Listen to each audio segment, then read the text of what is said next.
అదరగొట్టే కారం రంగు రుచి ఆచి కారం పొడి. కరూర్ తొక్కిసలాట మృతుల కుటుంబాలకు టీవీకే పరిహారాన్ని ప్రకటించింది.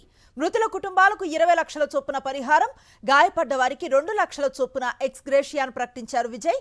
బాధిత కుటుంబాలకు అండగా ఉంటానని హామీ ఇచ్చారు విజయ్. కరూర్ తొక్కిసలాట మృతుల కుటుంబాలకు టీవీకే పరిహారాన్ని ప్రకటించింది.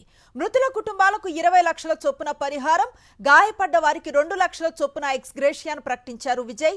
బాధిత కుటుంబాలకు అండగా ఉంటామని హామీ ఇచ్చారు విజయ్. శనివారం కరూర్ వేదికగా నిర్వహించతలపెట్టినటువంటి బహిరంగ సభలో చోటు చేసుకుంది ఈ తొక్కిసలాట.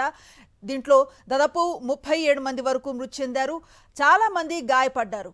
వీరికి ప్రభుత్వం తరపున ఏం జరిగిందన్న విచారణ కమిటీ విచారణ చేస్తోంది. ప్రస్తుతం కరూర్ తొక్కిసలాట మృతుల కుటుంబాలకు టీవీకే పరిహారాన్ని ప్రకటించిన పరిస్థితి. మృతుల కుటుంబాలకు 20 లక్షల చొప్పున పరిహారాన్ని అందిస్తూ, అలాగే గాయపడ్డ వారికి 2 లక్షల చొప్పున ఎక్స్గ్రేషియాను ప్రకటించారు టీవీకే అధినేత విజయ్.